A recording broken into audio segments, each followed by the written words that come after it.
नमस्कार, जुले सलाम अलैकुम।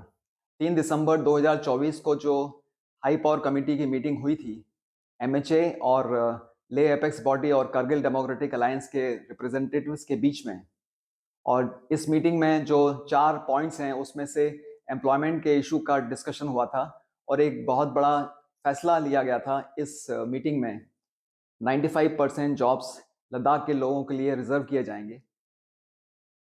जिस दिन से ये अनाउंस हुआ है कि 95% जॉब्स लद्दाख के लोगों के लिए रिजर्व होंगे, तब से मैं कल्पना करता हूँ, मैं इमेजिन करता हूँ, मैं सोचता हूँ कि जो लद्दाख के यंग बॉयज़ और गर्ल्स लद्दाखी पुलिस की यूनिफॉर्म में अपना ड्यूटी करते हुए और लद्दाख के बहुत सारे यूथ यूनियन टेरिटरी के डिफरेंट डिपार्टमेंट्स में अपना नया जॉब लेते हुए, अपने काम पर जाते हुए, और ये इमेजिनेशन मैं करता हूँ तो मुझे बहुत खुशी होती है।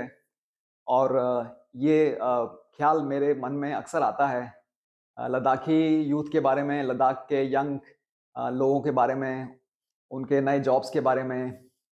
तो सवाल ये है कि क्या अप्रैल 2025 तक जो लद्दाख में रिक्रूटमेंट प्रोसेस है, वो शुरू हो पाएगा? आज मैं इस मुद्दे पर बात करूंगा। 2024 में जो लद्दाखियों ने संघर्ष किया अपने भविष्य के लिए, अपने बच्चों के लिए, उस संघर्ष के बारे में हम सभी जानते हैं। सितंबर के महीने में जो 150 लद्दाखियों ने लेह से दिल्ली तक की पदयात्रा की, उस पदयात्रा के बारे में कौन नहीं जानता।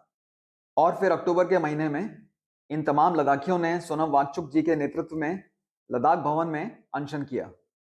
लद्दाखियों के इस संघर्ष के कारण जो हाई पावर कमेटी की मीटिंग काफी लंबे समय से रुकी हुई थी, वो 3 दिसंबर 2024 को हुई और उसके ठीक 40 दिन के बाद 15 जनवरी 2025 को ये मीटिंग दोबारा से हुई।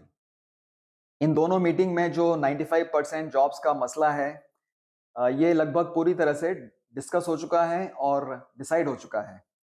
और जो 95% जॉब्स का जो फर्दर ब्रेकडाउन है कि 80% जॉब्स रिजर्व रहेंगे शेड्यूल ट्राइब के लिए और 1% शेड्यूल कास्ट के लिए और 10% जॉब्स रिजर्व रहेंगे इकोनॉमिकली वीकर सेक्शन के लिए और 4% उनके लिए रिजर्व रहेंगे जो कि एलसी या एलएससी के पास में रहते हैं। तो ये मुद्दा भी डिसाइड हो चुका है। तो जहां तक 95% जॉब्स का मुद्दा है, वो पूरी तरह से डिस्कस हो चुका है, डिसाइड हो चुका है।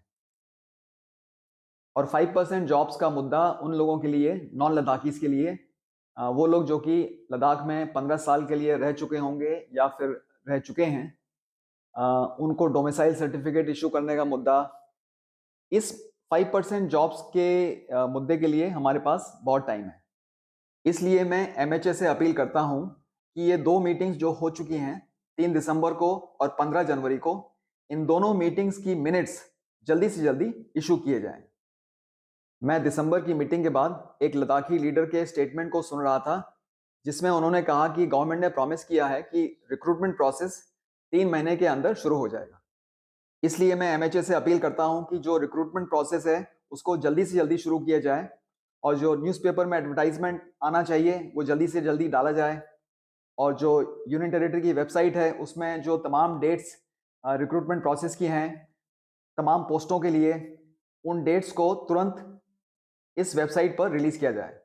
रिक्रूटमेंट प्रोसेस की ये तमाम कार्रवाई, न्यूज़पेपर एडवर्टाइजमेंट, वेबसाइट पर तमाम डेट्स का डालना, ये तमाम कार्रवाई 15 फरवरी की जो मीटिंग है, उसके पहले कंप्लीट हो जाना चाहिए। मुझे पूरा भरोसा है कि लद्दाख में रिक्रूटमेंट प्रोसेस 3 महीने के बाद अप्रैल 2025 में पक्का शुरू होगा। मगर उसके लिए एमएचए द्वारा और बाकी डिपार्टमेंट्स के द्वारा जो रिक्रूटमेंट प्रोसेस की तमाम कार्रवाई है, वो समय पर होना बहुत जरूरी है। यही मेरे वीडियो बनाने का मकसद था। और अंत में मैं आपसे अनुरोध करूंगा कि मेरा चैनल, जिसका नाम है मेजर जनरल ठाकुर, इसे आप सब्सक्राइब करेंगे तो मुझे बहुत खुशी होगी। इतना कहकर मैं आपसे विदा लेता हूं। धन्यवाद।